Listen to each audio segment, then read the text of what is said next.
Dr Assia Hassen est allergologue et pratique à la clinique d'allergie et d'asthme de Montréal, dont elle est cofondatrice, ainsi qu'à l'hôpital Charles-Lemoine, affilié à l'Université de Sherbrooke. L'objectif de cette capsule est d'outiller les professionnels de la santé afin qu'ils puissent mieux renseigner leurs patients sur les symptômes d'anaphylaxie et favoriser l'administration de l'épinéphrine au moment opportun.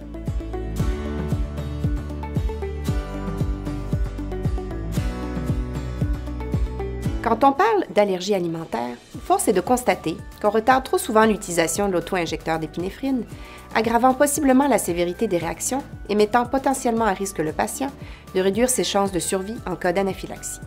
Rappelons d'abord les symptômes d'une réaction allergique. En effet, 4 systèmes peuvent être impliqués: le système cutané, gastro-intestinal, respiratoire et cardiovasculaire.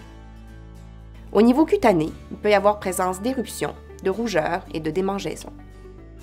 Au niveau gastro-intestinal, le patient peut ressentir des crampes, avoir des maux de ventre, avoir des nausées ou des diarrhées.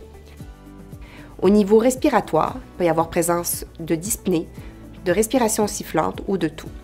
Finalement, au niveau cardiovasculaire, les symptômes peuvent être plus subtils. Il peut y avoir simplement un étourdissement ou un changement de l'état de conscience et carrément une perte de conscience.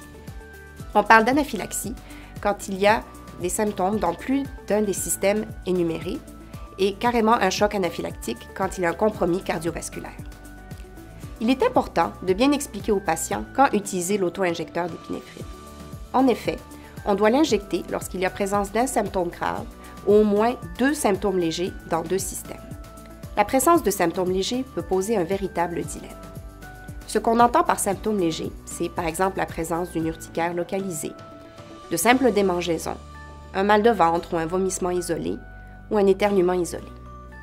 On va parler de symptômes graves lorsqu'il y a présence de vomissements répétés, une urticaire ou une enflure généralisée, la présence de larmoiement et d'écoulement nasal profus, ou bien des difficultés respiratoires, une respiration sifflante ou une toux incessante.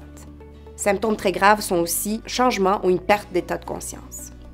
Comme il est difficile de prévoir l'évolution de symptômes légers, il est très important d'observer la personne de près et de constamment la réévaluer et surtout être prêt à agir et utiliser l'auto-injecteur d'épinéphrine. Dans le doute, il vaut mieux l'utiliser plutôt que de s'abstenir. Il est rassurant de savoir que ce qu'on injecte est une version synthétique de l'adrénaline normalement produite par le corps humain. Généralement, il n'y a pas d'effet néfaste chez quelqu'un en santé. Donc dans le doute, il vaut mieux utiliser l'auto-injecteur d'épinéphrine.